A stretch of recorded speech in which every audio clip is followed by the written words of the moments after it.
Hey, welcome to Life in the Leadership Lane. I'm your host, Bruce Waller, where I get to talk to leaders that are making a difference in the workplace and in our communities. What did they do to get started?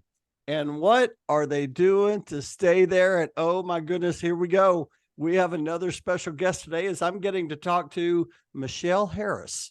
Michele Harris is she's the Human Resources Benefit Administrator at Brazos River Authority in Waco, Texas. But she's also the 2023 president for Heart of Texas SHRM.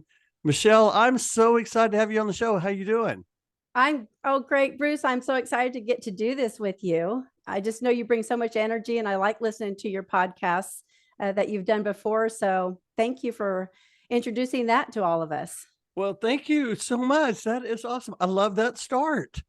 Michele, I was actually thinking about, we've met. I always like to start the podcast reflecting on when I've met my guests. And we've met through Texas SHRM, but, we recently saw each other at a Heart of Texas SHRM meeting when I got to come down and speak to your group about ethics in the workplace. What'd you think about that meeting? Oh my goodness, that was fabulous, Bruce. And I think the interaction that we had with our participants that day was incredible. I mean, I left there my heart was so full to see what people's takeaways were from that specific event. And we're always happy to have you come and speak to our chapter. Well, you have some exciting things going on there. I know you have we were just talking off the air. Of course, this is going to play at the end of August, but you would have just had your Top Golf event. So you're keeping your group engaged. You have a conference coming up. You have a lot of exciting things going on, and we're going to talk a lot about that because your leadership is phenomenal. And I know that people in your chapter would echo that. But we're going to get into that. But before we do, I would love for the listeners to know who Brazos River Authority is. Share just a brief highlight of your organization and how you serve your customers. Oh yeah, great. Happy to share. So the Brazos River Authority is a quasi-state entity, and it's really been interesting for me. I've been with the Brazos River Authority for 7 years now, as you said, the benefits administrator. In fact, I just had my 7-year anniversary this month. But basically, congratulations. Yeah, thank you. But our mission statement is to develop, manage, and protect the water resources of the Brazos River Basin. So I get to travel when I go out to see our employees to some really fun places with fun names like Possum Kingdom. That always gets a good laugh with my family. Go to Possum Kingdom, and I travel as far south as Sugar Land. But the Brazos River Authority owns 3 lakes. We own Possum Kingdom, Lake Granbury, and Lake Limestone. But we are obviously in the water industry, and it's just been a great way for me to really get indoctrinated into all things Texas after moving here in 2016. Yeah, I love that. I now have all of these on my bucket list because Possum Kingdom, I still have not got out to Possum Kingdom. And as you shared that, I'm like, I need to get out there, don't I? It's beautiful. It is absolutely gorgeous out there. And so, yeah, if you get a chance, it's a fun road trip too, to go to Possum Kingdom. But any of our lakes are gorgeous. Okay. So off the air, you shared what Brazos meant. Tell the listeners what Brazos meant. So Brazos is Spanish for arm, and I may not be pronouncing it correctly because I'm not obviously a native Spanish speaker, but Brazos de Dio, the arm of God. So that's how the Brazos River got its name. I love that. I love that. I always love it when guests come on to the show and get to talk a little bit about their company, and I can feel like the passion that you have serving your organization. So I love that. And I know I've known you, I don't know, 4 or 5 years, but I there's probably some things I don't know about you. One of the things I do know is that you served the United States Air Force. And I'm so excited to talk about that. Share the Michele Harris story. Like, where did you grow up and how in the world did you get into HR and leadership? All right. Well, first of all, I know you're from Oklahoma, but I feel like it's still safe to say I'm from Nebraska. Okay. Idiot. So, the whole football rivalry thing runs deep, and it goes, back to the day when it was, Nebraska versus Oklahoma. The Sooners. But basically, I tell people I was corn-fed and raised in Nebraska in a rural community called Lexington, which is about 50 miles north of the Kansas border. but I have a really diversified background as far as how I got to HR. I would say it's not necessarily the normal track. I actually went to college at the Air Force Academy in Colorado. And so I don't know if you knew that or not, but my first assignment after being commissioned a second lieutenant was right here in Texas as a cost and management analyst at Shepherd Air Force Base in Wichita Falls. So Okay, that I was did my not know first. that, and I've worked in Wichita Falls before, so I'm familiar with that area. Wow, that's a big base Yeah, too. it is. It's a big training base. And so that was really a good first assignment for me. And so, that was, where you really get your feet wet as a new lieutenant. But looking back, I just realized the response. Well, first of all, the academy is a really great leadership training area, and you get a lot of training in leadership. But I got to use that right off the bat because you come into an office and you're given a lot of responsibility as a young lieutenant. And by my second year, actually, I was supervising an office of 7 people and briefing generals and other senior leadership at the base. But then after I left Texas, well, first of all, my husband and I weren't stationed together.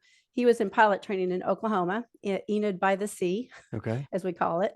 And so our first assignment together was at Spangdahlem Air Base in Germany.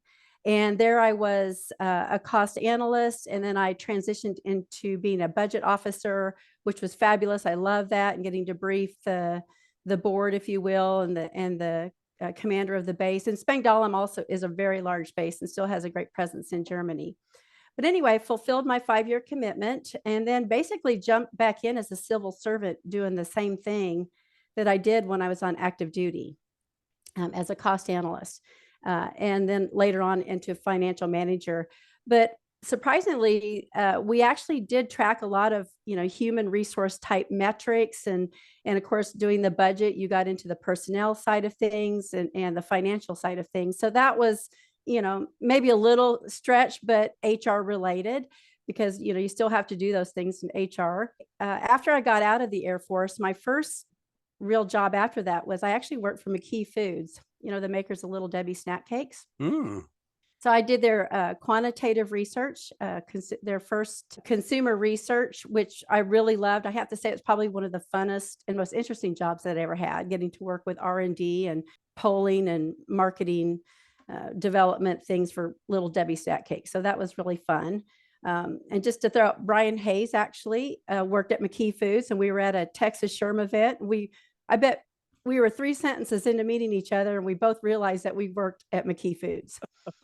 I actually, while you were sharing that story, I just wrote down Brian Hayes because I was like, Brian Hayes also worked at Little Debbie's. Yeah, And he yes. talked about that on the podcast. And Brian Hayes, for those who don't know, Brian Hayes has he currently serves as a district director for Texas SHRM. He's been a chapter president for multiple chapters, including Austin SHRM. So isn't that interesting how you connected with him at the meeting? And next thing you know, y'all are even more connected.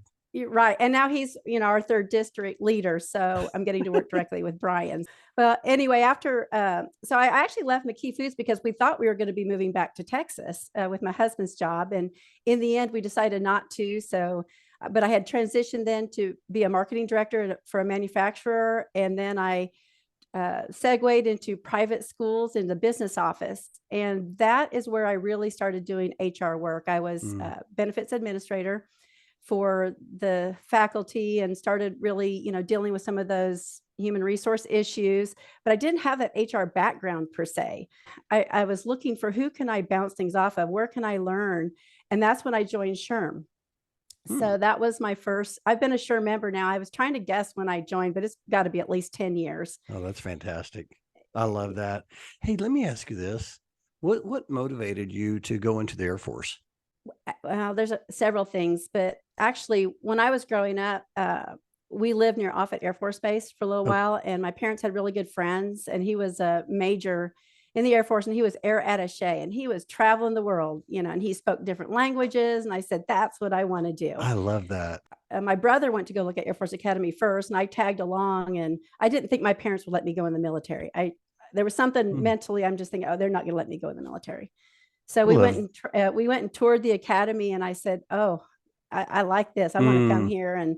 And plus I didn't mind going to school in Colorado. That was really a yeah, bonus. the weather's a little bit cooler than Texas in the summer. Yeah. When I was I went to a conference there for our company, got to stay at the Broadmoor, Oh, nice. and we went and toured the Air Force, and it's just so impressive. And I appreciate you sharing that. I just, as a matter of fact, I just got had the opportunity to interview Devontae Cole, and there's been several others. He served in the U.S. Navy. He was just on last week, and Yes. I appreciate. First of all, thank you for your service, and Thank you, as well as your Grace. brother. And I Well, no, just he didn't go. oh, okay. Oh, he didn't go. No, no, he ended up not going, but I did. I love that. Oh, that's fantastic, my, Michelle. my my mother always said always knew you were going to be the one that did something Ah, different. that's and all the experiences that you got to experience. You talked about Germany and just all around the world. I was thinking when you brought up Nebraska, I forgot about that. I did know that about you. We could have a whole podcast about Big Eight Yeah. football when it comes to OU and Nebraska. I love that. Hey, let me ask you this though. Here you are later in your career. You said you've been with your current company for 7 years. Obviously, you love what you do. Was there a moment when you found your lane, when you found your calling that you said, "Hey, I really enjoy this"? I guess you might say I'm that HR by accident. Mm, I think it probably really happened while I was in the private school industry and just saw a need for HR. We didn't have really HR departments or offices, but yet here we are. We've got faculty, staff, you've got benefits, you've got to administer FMLA. There's a need. So it was actually my last job before I came here, where my manager allowed me to go ahead and pursue my SHRM certification. That's something I mm, wanted to do. I wanted to learn more. We talked about us developing more of an HR department there at the school, which I think they do have now. That's really, I think, how I ended up finding my lane, if you will, right, mm-hmm. into HR. And then coming to Texas, just job searching, I saw this position, and that's when I really landed into my first real HR department, as I call it. That's fantastic.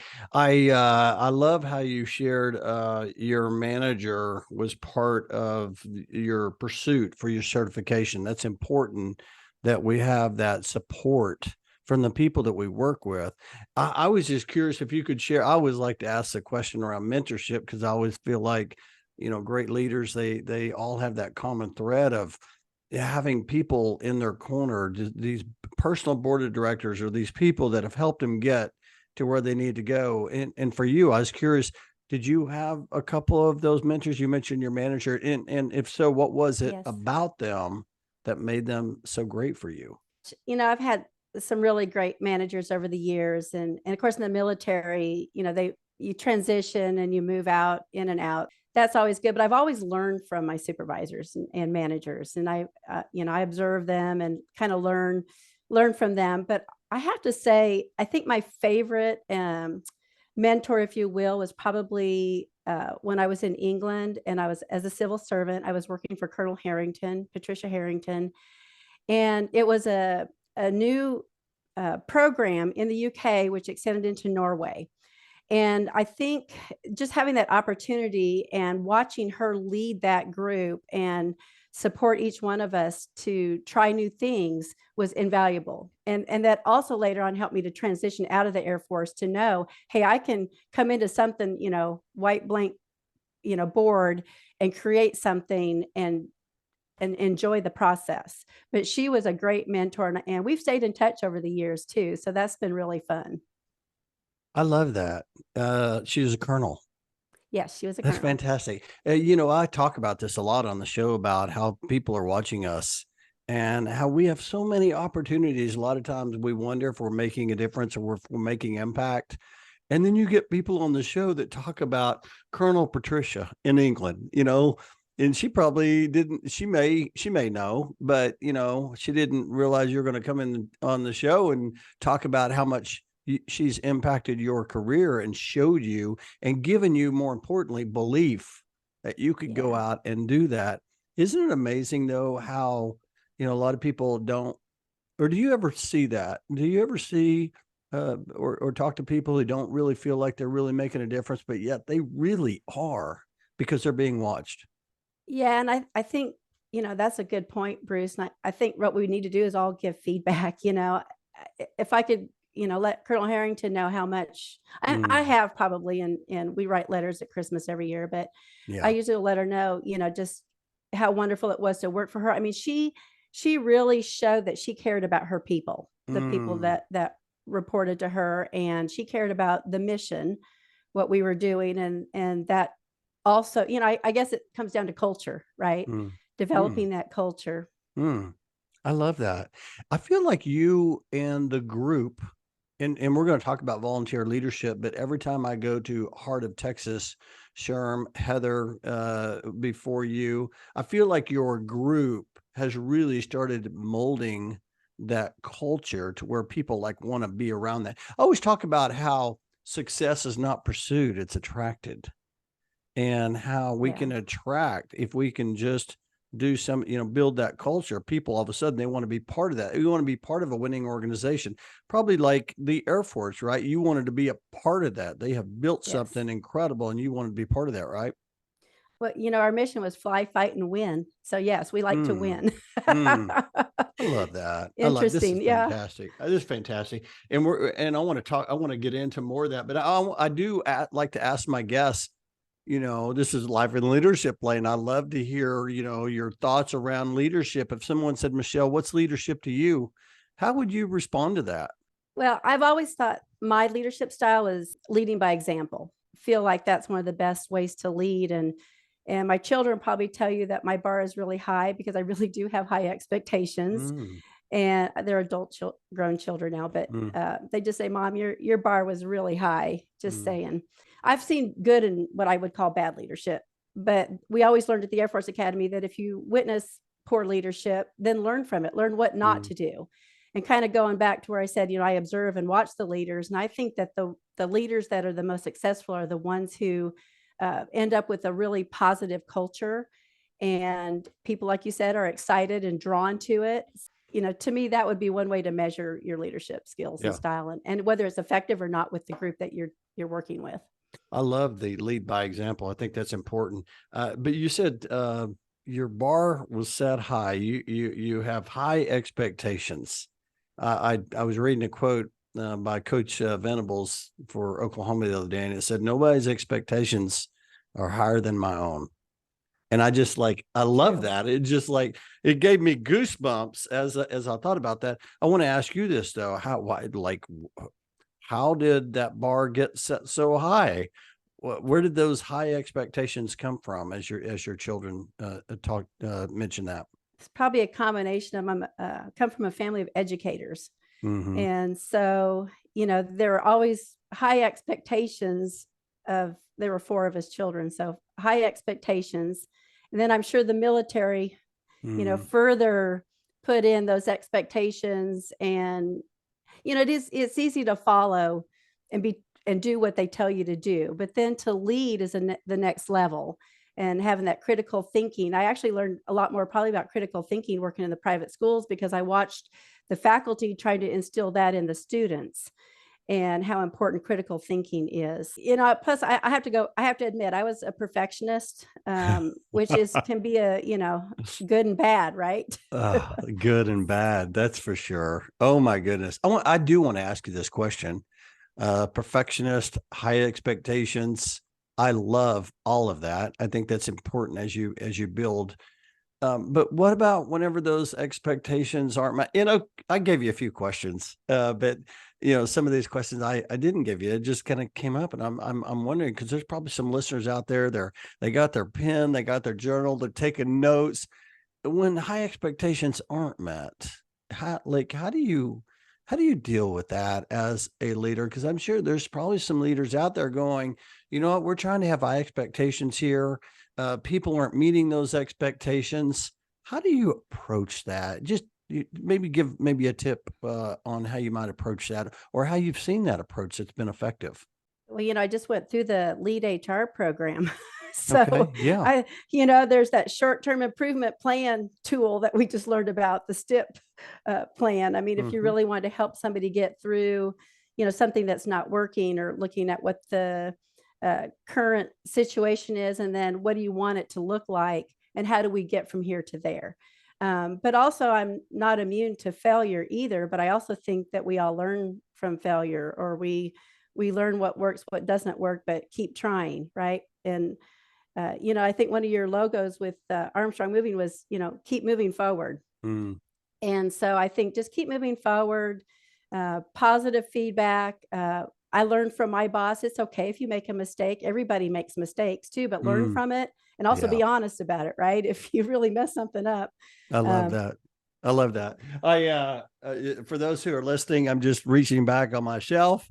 Jeff Palkowski got me this, and it's a little block I keep on my shelf. It says "Keep moving forward," and I keep this by my moving truck to remind me that there's peaks and valleys yes. in every area of our career, and we just got to keep moving forward. I was actually thinking when you brought up leader, the leaders program is a Texas SHRM leadership development program for those who are listening and might not know what that is. And as you mentioned, the STIP, that's a short-term improvement plan. And so if you have any questions, I'm going to put Michelle's link in the show notes. She'll probably be able to help you out. But Rick Robinson, who has facilitated that program since we started, would be really proud of you sharing that as I asked that question. I just absolutely love that. And yeah, so basically what you're saying is there are strategies, there's going to Mhm. be times that we fail. I think that's the key, is that, hey, you got to be able to learn from failure. You have to be able to give yourself grace. We're all going to fail.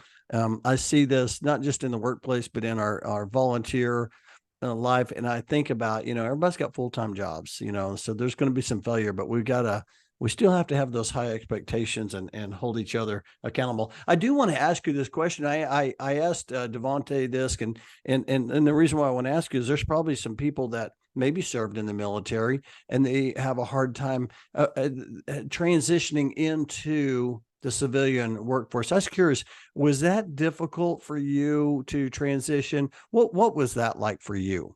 I think that there are certain programs to help us to transition. I mean, there are outreach programs to help you draft your resume, make it look more in civilian terms that are relatable for what you Okay. did in the military. Fortunately, my background translates a little bit more to what's in the civilian role. Yeah. Cost, budget, financial things, very translatable. But I think one of the first things I learned was don't use sir and ma'am so much unless that's part of their culture. Hmm. Tell me That's kind of, more. yeah, it kind of comes across, and not every employer is that familiar with the strengths that a military member brings to the table. But there are companies who are very military friendly. In fact, I know when we were getting out of the service, they actually had job fairs, if you will, that targeted company grade officers. So your junior officers, your lieutenants and captains that were separating out of the military, and those are the folks that they wanted to recruit. Apparently, that they knew the wealth and the leadership that skills that those folks would bring to the table already. Yeah, that's fantastic. And the reason why I asked that question was because when I served as president of Dallas HR years ago, we actually were supporting an outreach group called Allies in Service. And their role was they were part of that, probably part of that outreach for the military. Yes. And that was to review resumes and help them make them more relatable for the workplace. But that's interesting. I hadn't heard someone say, hey, you need to maybe you not use sir and ma'am. Some people aren't used to that, right? Yeah. Like some of the things that you have to kind of work through that process, didn't you? I Right. love And, that. and again, I think it's more cultural because, actually, when I grew up in Nebraska, if we wanted to be sassy to our parents, it'd be yes, sirree. Or no. And so when you go in the military, that's not how you say it. You get your 5 responses, and that's what you get to give, and that's it. Hey, let's talk volunteer leadership here. And I know this is just as relatable. You're the president of the Heart of Texas SHRM chapter in Waco, Texas. Really great, energizing chapter. You do such great work. I know that you have a lot going. Talk. First question I want to just ask you real quick is go back to your first time you attended a meeting or a chapter meeting or an event. What was that like, and how hard was that for you? Because I want to ask you that question because there's probably some people listening that might want to get involved, but they're just, it's really hard to do, just to start meeting people and connecting with people and taking time out of your day for that. Go back and what was your why, and what was that like? Yeah, so I actually got involved, I think, pretty early on when I, moved here to Texas. First of all, it was just a great way to connect and to meet other people in Waco. If you don't have school-age children, it's really hard to meet other people. So from a professional standpoint, that was a great way to connect. And, we'd hear the great speakers. So it was helping me advance my career to be educated on these HR topics, to learn more about HR. And then I started watching the board members, and I'm like, wow, how can I be on the board? I really wanted to be on the board. And, it's super hard really to get volunteer leaders. I mean, there is a time commitment involved, and it's not so easy.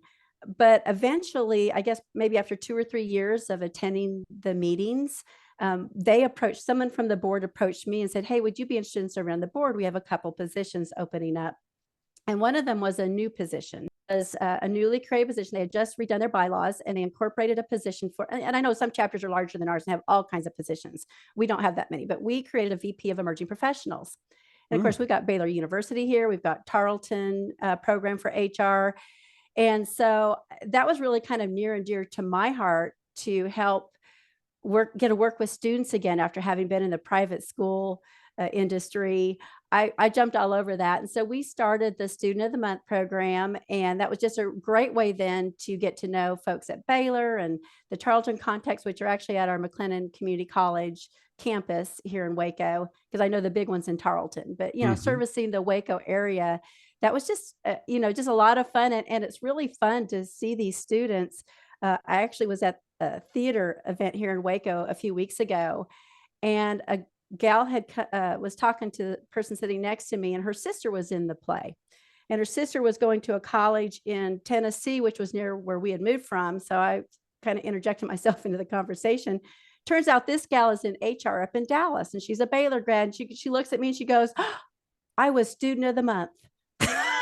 She was one of our students of the month. And Adrienne Dowtry. And I'm just like, that is just awesome. And so to me, that made me feel good, that it meant something to her enough that she, held on to that. And, it wasn't just us naming somebody. Unfortunately, that position's been vacant a good part of this year. So we are looking and recruiting. If somebody's interested in serving in that capacity here in Waco, we'd love to have you. Hey, you heard it from the president. There is a position open. That sounds so rewarding. That is fantastic. When I was I can't remember if I was president-elect or president of the chapter for Dallas HR, but I got invited to come speak to the students at Baylor in 2012. So I would have been a president, and Dr. Joe Cox had invited me, and I got to speak, and the room was packed. I mean, there were like 50 people in the room, and they were all energized, and it was just, it filled my cup. It was so rewarding to go and pour into these young professionals. And I love how you talk about that, because, when we talk about volunteer leadership, we always talk about the importance of, the why. Well, why are you doing that? Well, you're doing that because you get the opportunity to give back in some way. And in this particular way, you're giving back to students. And I got to speak at the student conference in April here at UTD, and that was a lot of fun. So, oh my goodness, that's fantastic. We'll talk just real quick, talk about what are some things coming up for the chapter that you're excited about? Well, as you know, we were talking ahead of time. We've got our Top Golf event. It's actually a fundraiser for SHRM Foundation. Okay. We wanted to do that in addition to what our chapter normally contributes. But look up SHRM Foundation if you want to know more. Yep. And then we have our conference coming up September 7th. And so excited about that. It's a HR survivor theme. We're having a lot of fun with it, and our board members are just kicking it out of the ballpark here to get ready for this. And we have a great turnout so far. Our initial goal was 50 to attend. We're over 50. I think we're going to hit 60 at least. We still have time for registration, and it's going to be wonderful. And then actually we'll have another speaker in October, and then we'll be doing our transition and voting and do a membership type of luncheon for the holidays just to give back to the membership. And what's exciting about the Waco chapter is that you also have a new home that you're getting to have your meetings at, the Waco Chamber. I got to speak there. That's a great, great building, and what a great partnership. Yes. It's been wonderful. That was one of our goals early on, was to partner with the chamber anyway. And it just so happened that their space was available for us again. And so we were happy to meet there. It has been a lovely place to meet, and they've been so gracious. And so now for our conference, actually, we actually worked out something to help advertise with the chamber, and they're going to be a sponsor at our conference. So, and we also too just recently joined the Hewitt Chamber, which is another small community here around Waco that has a pretty active chamber as well. So trying to network, with companies and helping them find that connection with our Heart of Texas SHRM chapter, because everybody's got an HR, even if they're the HR of one. And even if you're not HR, you've got HR issues, like I learned working in the private school industry. So we're a great resource and a great place to network and have fun. Yeah, that's fantastic. Hey, let me ask you this. You're a pretty driven leader. Like what keeps driving you? I just want to see where it's going to go and keep going. Mm-hmm. It started out with the little wins. Like I said, finding a place for us to meet. Yeah. When we needed to find a new place to meet, being able to fill a particular position, reaching membership goals. To me, it's a lot about planning and trying to hit those goals. I mean, I guess I like to see progress. Mm-hmm. And so that's what keeps me going. Yeah. I love that. I love that. And of course you have your full-time job, you have your volunteer job as well. And we know that, that it's rewarding if you just will take the time to invest in that. The connections you make are like no other. Hey, I do want to circle back real quick on benefits. You have been doing benefits for a long time. Anything like, what do you enjoy most about that? And then is there anything like new coming up, or what's changed since you've started? Any thoughts around that? Yeah, I mean, I think you'll see a lot of folks are really trying to look more holistically. It's not just about healthcare anymore. It's really the whole person. We need financial wellness as well. So for several years now, we've been partnering with a company to promote financial wellness and doing education for our employees, which we have several opportunities when we go out. We go out at least once a year during open enrollment, which is in the fall for us for January 1. And then we do what we call health fairs, health and benefit fairs. So we do those in the spring. And so that's something else that we bring out. So we want to make sure that our employees have an understanding of things that can help them, with that balance, that work-life balance, as we want to call it, but just, having a healthier lifestyle. What can you do if you've got these issues? And I think that's in my role. I really enjoy the one-on-one working with our employees and helping them, with whatever the issue is. But I've kind of recently really latched onto these folks that are anticipating retirement, because one day that's going to be me, right? So how do you plan for retirement? I mean, that's got a financial component, that's got a mental health component to it. How can I let go of this job I love? And these are my friends at work. How do you move on and into retirement, but yet you want to stay healthy so that when you do retire, that you can enjoy retirement. Boy, it feels good to, I don't know, have that fulfillment in your career, because you have that real meaning in it, right? You really get to help people. And it's amazing how even in benefits, I often have questions myself, and it always gives me comfort to go and talk to the people that are the experts in that area. And I'll leave there with a good understanding. And I'll sometimes think back, do they realize the impact they're making? They're really serving people like no other, and they may not even realize it. That's what we do, though. I mean, I think that's just HR in general. If people only realize we're there to help, Yeah, I it's love that. That's yeah. fantastic. This has been so good. Hey, I do want to I want to ask you one more question before I go to my next section. And that's around, I mean, you said, hey, I want to be part of this group. I love to learn. And we talked about being driven. What are, I don't know, for those listening that are, I don't know, they're wanting to continue to progress in their career, any tips that you would share that's helped you progress, whether it's in development or in volunteering? I don't know, give me a couple of things. If you look back on your career and you said, you know what, these couple of things have really accelerated my career, what would those be? I think you have to be in tune with the position that you're in at the time. And, for me, I think there was a kind of a cool thing in the Air Force. If you didn't really like what you were doing, you might just ask to transition into something else, or to ask for more professional development to grow in it. I mean, you just have to be really thinking, what do I want? What do I want out of this? And also, likewise, if you're in a position that you don't like, hey, go figure out, what do you want to do? And I always joke, I'm still trying to figure out what I want to be when I grow up. And only because I've had this really diversified background, I have learned and benefited from every position Mm, that I've held mm, in the past, whether it was in marketing. I mean, everybody needs statistical background, right? Or maybe mm, not everybody, but it seems like it's come in handy for me, or computer skills, or whatever it is. Just everybody can learn from the position they're in. And then to grow, I really think, I really believe in mentorships. mm. And I did get the opportunity to mentor a Baylor student through their program. But whether it's within your own company, or I kind of like the concept of maybe selecting somebody that's not in HR to mentor, because I really think you get that different angle or look. Mm. So I like that. I hadn't thought maybe a about peer to that. peer kind of thing, but in a different industry. Yeah, I like that. I have a lot of times people will reach out and say, "Hey, I need a mentor," and I'm like, "Well, what do you want to do?" I'm wanting to do HR, and I immediately am connecting them with someone in HR because it makes sense, right? They can show them